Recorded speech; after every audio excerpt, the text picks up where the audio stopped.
Hey, Damien. Hi, how are you? I'll take that photo down and now it's my face. Ah, Hi. Hi, how's everything? everyone. People are coming in. People are coming in. I can like pretend to read what else I You don't think. have to. I'll play leader of the comment feed. It's Cool. one of my jobs. Hi, everybody. Um, we we are we are back with Slow.Look.Live. Oh, hi, Damien. You have your legions of fans are joining in and commenting. I've never heard of it referred to as legions, but I'll take it. Um, so we're gonna chat. We're back with our Slow Look Live series, and for any of you who have been following regularly with this series, we did take a break last week because last week did not feel like the week to be putting out museum content. It felt like a week to be listening to other people. And just to give you some of that backstory, Damien was already scheduled to be our guest last week. We had chatted several weeks back. We made all these plans about what we would talk about. And then the current wave of uprisings and protests and curfews and all of that kind of hit. And so in talking, it was sort of, we had this back and forth about, do you still feel like you've got the bandwidth to do this, Damien? And I'm very grateful that you were still up for having a conversation. Oh, of So there's course. my gratitude that I'm feeling today.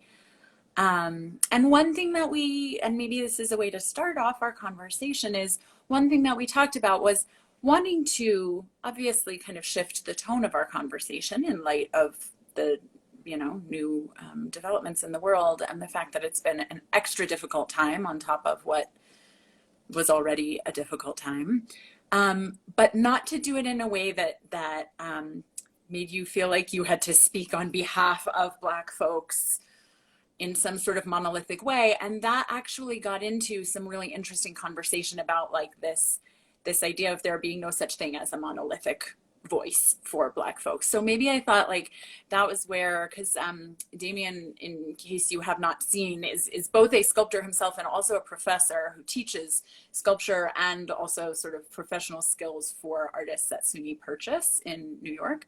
So I wonder if you just want to like share some of those thoughts to start us off about that idea of like um, the false monolith. That makes it sound like it's the title of a paper, but It just needs like a colon followed with with something like a really long. obnoxiously long. Yeah. We've both been there. Yeah. Well, I guess I'll start where I like to usually start, which is from a place of gratitude. Just thank you for giving us the time and space to have this conversation. And also, just take a moment to acknowledge George Floyd, Breonna Taylor, and all the other people that have been victims of police brutality over really since the founding of police. That being said, I think that it's really important that we dive into this conversation only because I think that the conversations that we were planning to have are still super relevant for lots of artists. And I think that they're also particularly relevant to Black artists right now. We had a conversation before about the pressure that Black people feel in predominantly white spaces to often speak on behalf of all Black folk, and the reality is that none of us are capable of doing that. Um, and what was interesting is the conversation kind of just naturally went to this place of like art school. And full disclosure, my experience in undergrad was pretty isolating in a lot of ways. I was almost always, well, in art classes, I was almost always the only queer person in the room and the only Black person in the room. So it became very difficult to have substantive conversations about my work and the things that I was interested in the work, because a lot of that space, particularly in critique, was taken up with me having to explain my identity in all these ways that weren't helpful to me or helpful to the work. So I'm very cognizant of the ways in which we need to work around that now. I don't know if that's answering your question or not, but Yeah. Well, and I think it was interesting to hear you talk about how that fed into like when you started teaching yourself, how it changed how you thought about wanting to teach with your students. Yeah, yeah. It wound up influencing my teaching style a lot more than I expected it to. Mm. Uh, you spend, at least for me personally, I spend a lot of energy thinking about how to run the class and how to run the discussions, only because in a lot of ways I feel like I'm a teacher almost by accident. It wasn't necessarily something that I had thought that I was gonna ever be really doing in a college setting. It wasn't something that I had like particularly aspired to do, only because my experience was so difficult. So now I'm really cognizant of the ways in which, particularly like populations of color, experience those rooms and the ways in which they're forced to navigate those rooms, which are very different often for the way that white folks are able to navigate those rooms. So everything from the artists that I show to the way that I structure critique, to the way that I structure reading discussions is really rooted in like making sure that the space is as like kind of even as possible. When I say even, I just mean like, and I don't necessarily like using this word, but as democratic as possible. I really believe that we shouldn't be taking knowledge bases for granted. I really believe that we should be thinking about and making work with the assumption that everyone's coming to it with a different lived experience and a different way of reading the work. And all of those readings are hyper valuable and something that we need to be cognizant of and acknowledging through every step of the artistic process. And that lived experience point, I think also like in our conversation, it was really so clear that your own experience of going through art school, and as you said, you know, often being the only queer person or the only Black person in the room, like that was part of your lived experience that ended up eventually leading to you making decisions Yeah, you wanted to highlight for your students and like how to pursue your own career. yeah. I mean, it's tough because and we talked about this experience last time. It was maybe sophomore year of undergrad. I was taking this seminar class, and the instructor at the end of the semester had sort of solicited our feedback in email, and I sent an email saying, I really wish that we had seen more artists of color and specifically Black artists. And then I got back this really defensive email from the professor with like a list of names that they had obviously, just kind of Googled right before sending the email, with a note that essentially said like, you need to do this work on your own. And I just remember being really scarred, probably not the word for that, but just like really disappointed, thinking that, okay, I'm going to have to take charge of my education in a way that the other people around me aren't being expected to. And that was really fucked up. And it was a thing that honestly like made me quit art for a long time. It took me about 10 years after undergrad to kind of come back around to really sort of making work seriously again, or really, taking the effort to try and show work. So I recognize that that moment in undergrad, that span of like, 4 years, has like a lot of potential to really sort of derail somebody or set them on a path to think that they, can, you know, change the world with art. And I know it sounds corny, but I sincerely believe that you can do that. I mean, I think all people who work in the arts, whether they're art makers or, you know, I don't identify as an artist myself, but I still feel like art has that ability. I mean, that's kind of what we do. It's been really interesting to see during the quarantine period and now during this new uprising moment how much kind of creative work has been what people have turned to, either to Yeah, spread a message or to feel in community with people, or it's like it's the art that's connects people. connecting people. Yeah, yeah.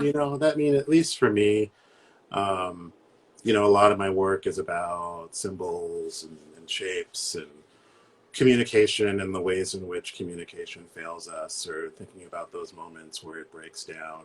Uh, this moment in particular for me just kind of solidifies everything that I sort of believe in terms of art's ability to not only like translate ideas and communicate ideas, but also to communicate sincerity, severity, seriousness, emotion, all of those things that we are like always super hopeful that art is capable of doing. It's nice to see it just play out in the streets.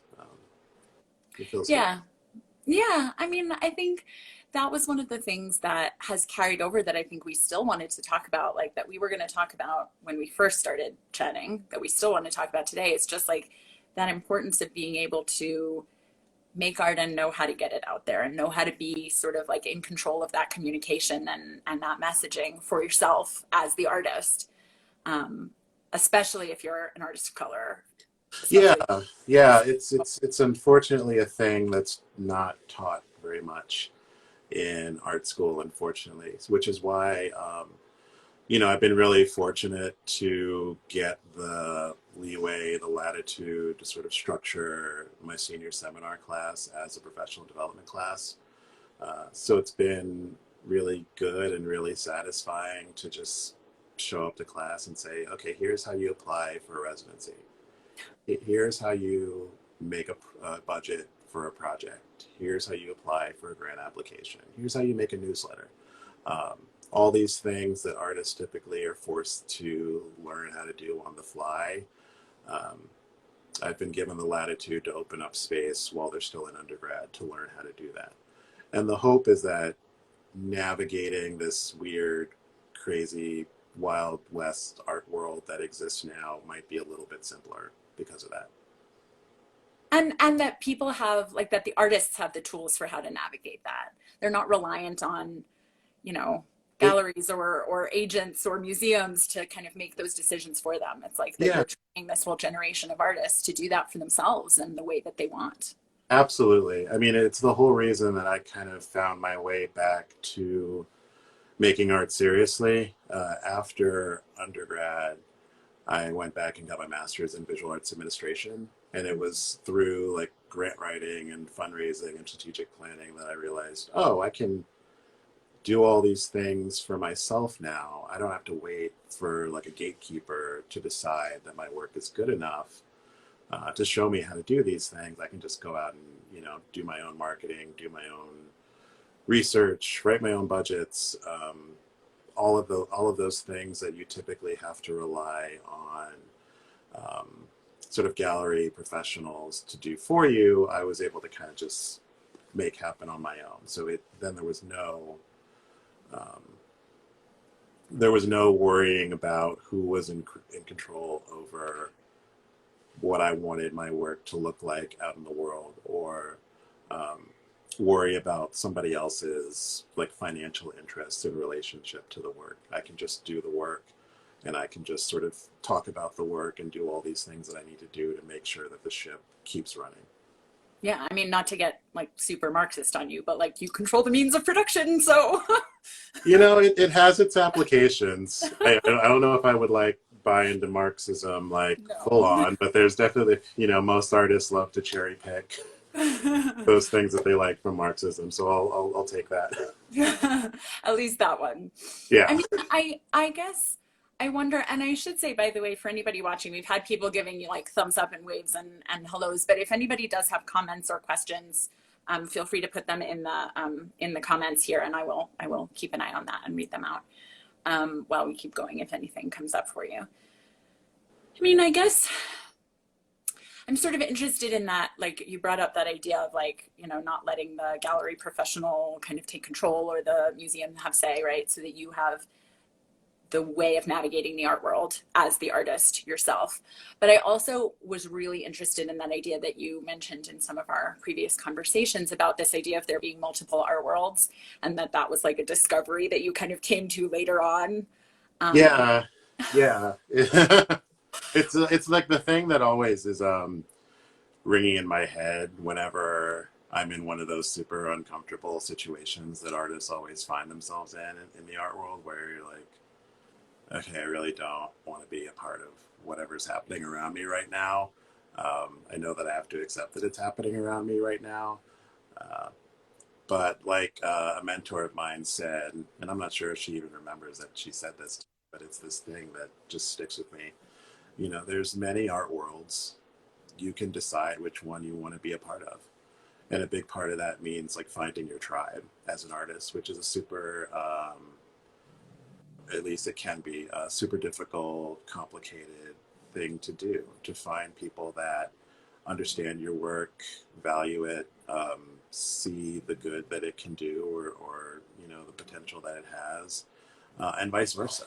You know, meeting other artists whose work you believe in, whose work you want your work to be in conversation with. That's a huge thing for me. I love being in conversation with other artists.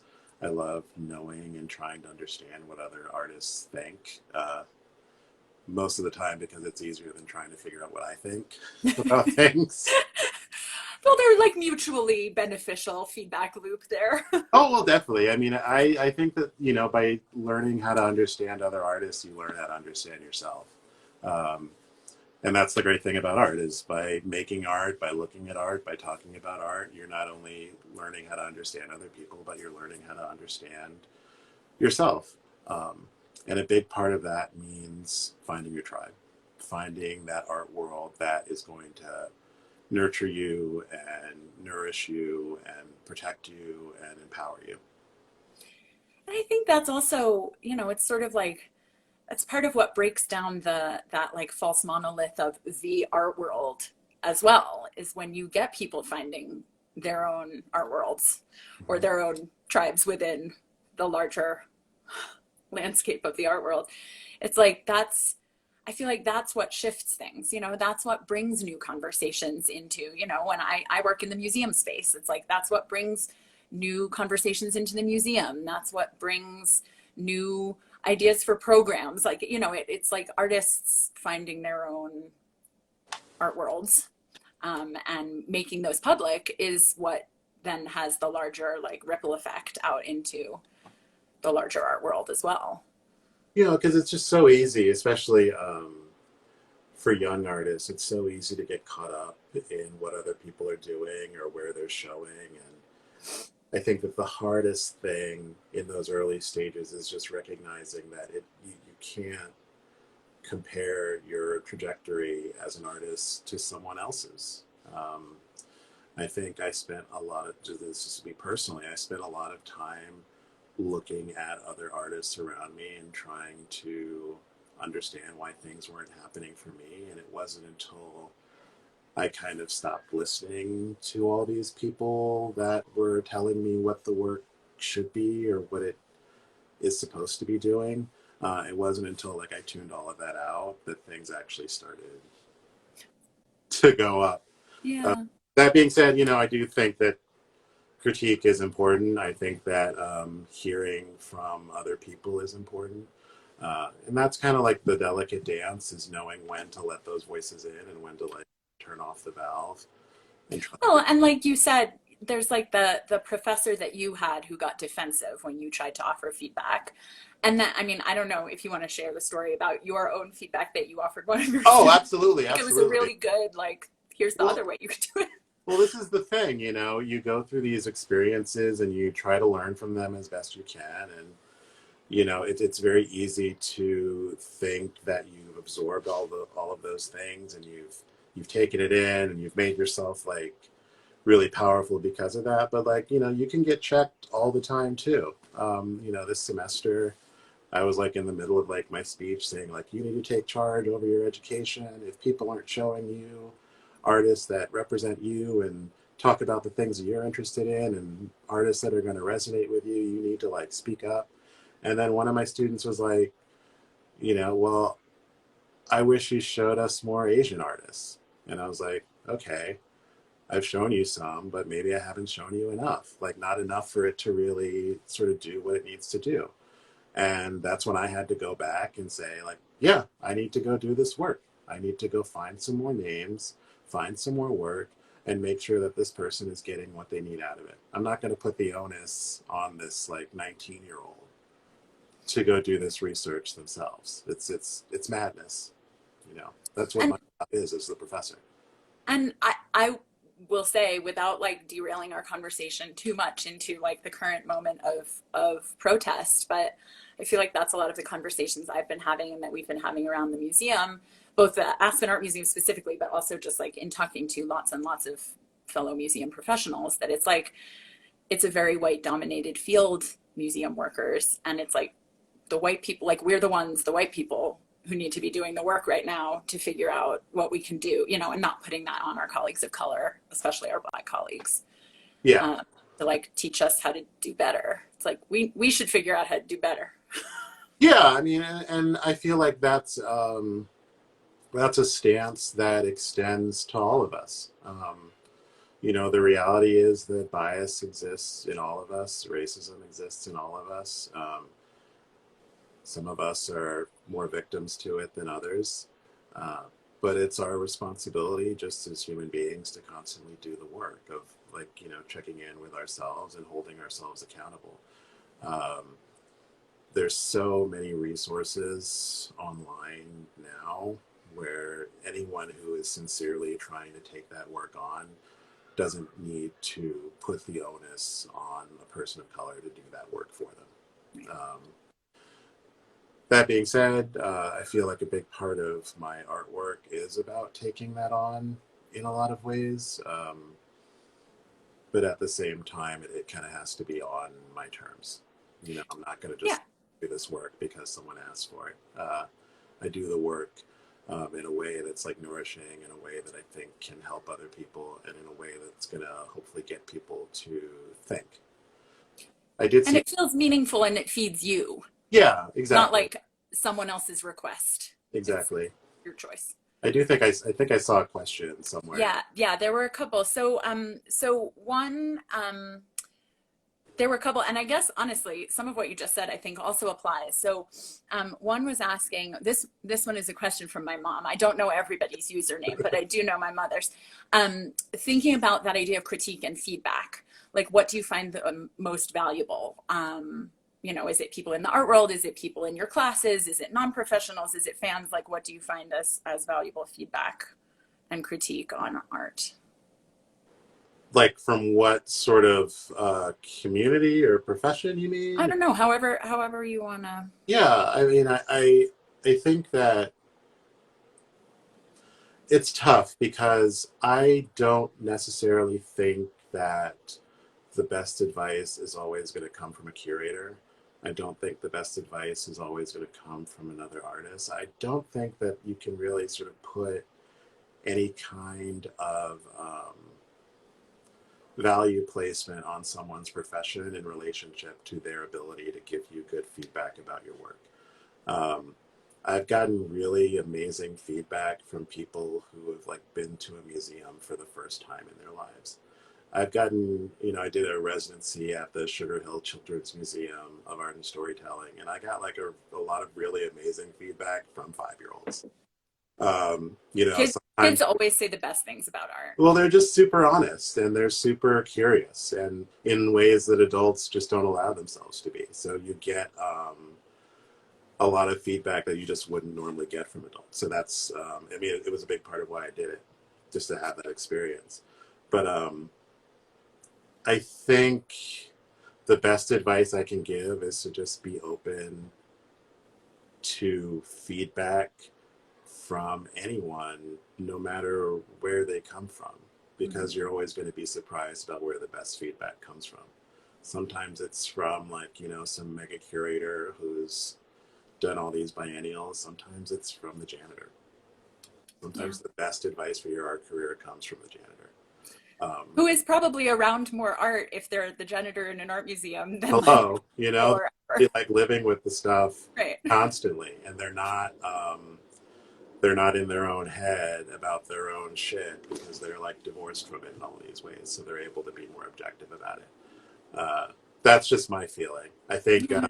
because I went through a phase where I was trying to apply to all these residencies, and I was letting this curator sort of tell me like what things I should be putting in the application and what things I should be saying, and I didn't get a single thing that I applied for that year. And then I was like, you know, I'm just going to try doing what I want to do. And then I wound up getting everything that I applied for that year. So sometimes just listening to yourself can make the difference. I feel like that actually just answered, like someone else had asked a question up in the feed about older artists, well, you know, thoughts about us older artists who've been painting on the fringe, had shows here and there, and starting now to apply for residencies and grants and such. And I feel like, You've got to listen to yourself. I think that especially when you're teaching, it's very easy to convince yourself that you can kind of like look at a person and say like, oh, they just need to do this. And then it'll all kind of like click into place. But the reality is you can never just tell someone like, oh, do this, even if you know in your heart of hearts that that's going to be the thing to kind of like galvanize it. The person has to get there on their own. Uh, and the people who are able to sort of synthesize their work in relationship to other contemporary art that's happening around them, and what's happening politically, historically, uh, culturally at a given time, like those things, if you're able to be really present and really cognizant of all those different things and how your work relates to it, it makes it much easier in like a residency application, for example, to say like, this is why the work is relevant right now. These are the conversations that I'm interested in having. This is why we need to be having these conversations right now. And this is why I'm great. Uh, a lot of times it takes people longer to figure out how to do that for themselves because it looks different for every person. And then also, sometimes people just aren't ready for whatever it is that you're doing. I know that that's maybe a cliche thing to say, but sometimes whatever's going on in your head, whatever work it is that you're making, people just aren't ready to understand it. And I think that's kind of what it was for me. Uh, well, I guess now, like 15 years ago, like the things that I was talking about and the things that I was saying weren't well received. All of my interest around like civil rights, race relations, queerness, design, craft, all of these were like very dirty words in the early 2000s. Everyone was like kind of sobering up from identity politics, and people wanted to move away from that as much as they could. So trying to have conversations around those things and the importance of them in relationship to what I was interested in, it just didn't work back then. Now, none of these things are dirty words. People are yeah, actually, you were take, ahead of your time, is what I you're. mean, thank you for saying that. I would never say that of myself, but, you know, The rest of other art worlds had to catch up to the one that you were moving in. I appreciate that. But yeah, sometimes it's like people aren't ready to have the conversation that you want to have. And you have to be resilient enough to keep trying to have that conversation. And then what's going to happen is people will be ready at some point, and then it'll be time to get all those opportunities. I want to go back because we had a couple of other questions earlier in the feed I don't want to lose too. One person had asked, Adrian had asked any recommendations for how to meet curators in the current climate. And then Nicola was asking about what's in the studio, if you wanted to talk about, assuming that is your artwork behind you. Yeah, it's mine. It's actually a crate from one of the first shows that I did when I was like getting back into making work. Uh, for those that aren't familiar, I do a lot of like laser cut, plexiglass, CNC milling. I'm really into like lines, vectors, math, all of that sort of stuff. Uh, when I started getting back into exhibiting work, I literally had to like pay $5 to hang the work on the wall at some show. There was like 300 other people. Uh, but the thing you do is you take it seriously and you just like keep, pushing forward with it. You like send your little newsletters and it's like, I'm doing this thing, I'm doing this other thing. Um, and then what wound up happening is through working for another artist, Lyle Ashton Harris, I met up with a curator for a show that he was in, and then he just out of curiosity was asking about what I was doing, and I was like, well, I'm making these things, and he put me in that show, and it was happening in Florence, so they gave me the budget to make a crate for the shipping, and I was like, okay, I'll make you a crate. And then like people wound up liking the crate more than the actual work, but that's a different. But But you were open to the feedback about how good the crate was. So, yeah, no, and it's it was a thing that was ringing in my head for a long time, and then I wound up last summer doing a whole exhibition of crates at the Center for Art in Wood in Philadelphia. So these things come around. Back in like 2015, 14, 15, I wasn't ready to have like a real conversation about crates. Fast forward to 2019, I was ready to have that conversation. So you have to be patient with yourself in all these ways. In terms of meeting curators, working for other artists is a good way to meet curators. I would only say if you decide to work for other artists, just try to keep a certain shelf life on it. Don't work for artists too long. There's definitely a lot of curators that I met when I was working for an artist who probably still don't even know that I'm an artist or don't take me seriously as an artist. Uh, Trying to maintain control over how people perceive you is kind of like the silent killer in a lot of ways. I've got like a lot of friends that I met in undergrad or teachers that I met who really like me, but they probably still see me as like a 19-year-old, you know. Meanwhile, like their colleagues might take me very seriously as an artist. It's all about sort of how you present yourself and what narrative you decide to put out. And this is why I stress the administrative stuff so much, because like you need to have control over what the narrative is around your work yeah. and you. If it, And you're doing the work that feels authentic to you and communicating it in the ways that feel like you want to communicate it and not yeah, it's not someone else, right. saying this is what you are based off of, you know, something. Yeah. The artists you used to work for or, Yeah, whatever they. I yeah. mean, I guess that was also something like we had a whole bunch of conversations about like doing the work versus like performatively doing the work or like drawing attention to how much you do the work and like the idea of like performativity and authenticity and how like they're both it's not like one is good and one is bad, but They're both necessary in different ways. I don't think it's like when people go on like fake vacations on Instagram or something. It's like, okay, what's really happening here? Like is this like real work that's going on? Um, I think it's important that people know what you're up to, and I tell people this all the time. Instagram is kind of a good platform for that. But at the same time, you can't let Instagram like run your life. It's just not healthy. You know, what? it's I'm sure like the algorithm is like listening and it's gonna. Yeah, that's right. All of a sudden, no But one's. yeah, it's good to let people know what you're up to. It's good to let people know that you're working, that you're busy, that you're engaged, that you're part of these conversations. But it's also good to step back and separate yourself from that.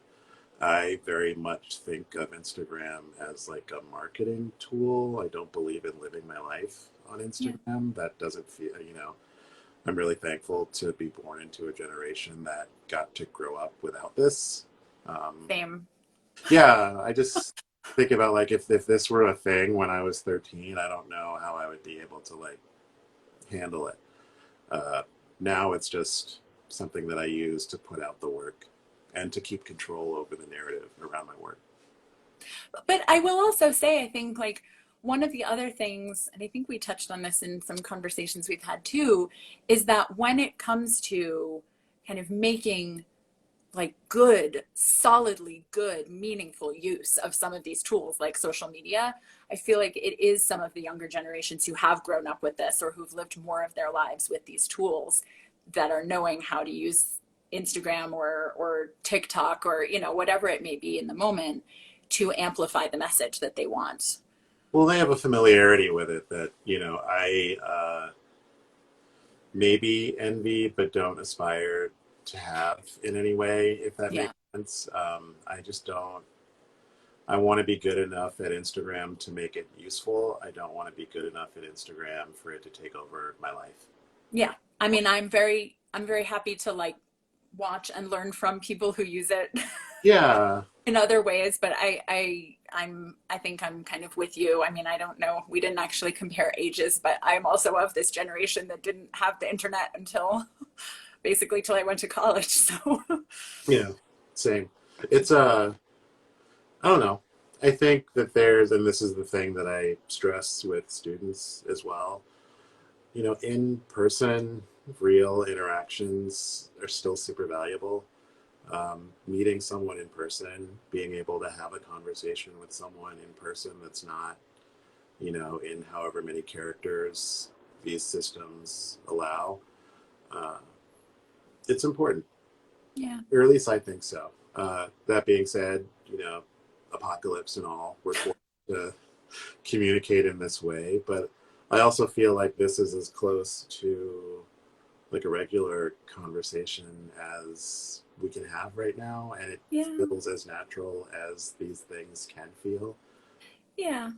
I mean, I think it's been interesting. I feel like my relationship to the digital technology during quarantine has has really changed. I also I moved to Aspen and started up this job only about a month before we went into lockdown mode, so I hadn't really gotten a chance to, you know, get to have a lot of in-person conversations other than my colleagues at the museum. Yeah. So, you know, just being able to still have conversations, you know, like we've never met in person. We've only gotten to meet over this platform, and those conversations have been really nourishing to me at least. Same, same. So I do feel like, you know, it's like I don't want my whole life to be lived on a screen, but I recognize the advantages, Yeah. especially in times and now people have, you know, with the protests and uprisings being added onto pandemic, um, you know, yet again, new ways of technology being used to gather people together or amplify messages, or if you're not somebody who's going out physically taking part in protests, then using your social media platforms to share information or, you know, amplify other people's voices. I think it's been a really interesting, like, sociology moment, Yeah. among other things. Yeah. I could kind of like ramble on about about all of this forever. But I guess maybe before we wrap up, like, is there, if anybody has any last comments or questions, now's your time. We'll give you a minute to type them in. I think we've got to everybody who's posted something so far. But is there anything, like, before we go, is there anything that you want to amplify or want to point people towards? Could be your Um, own website. yeah, well, I do have a website, DamienDavisStudio.com. Damien with an E. Sorry. Yeah.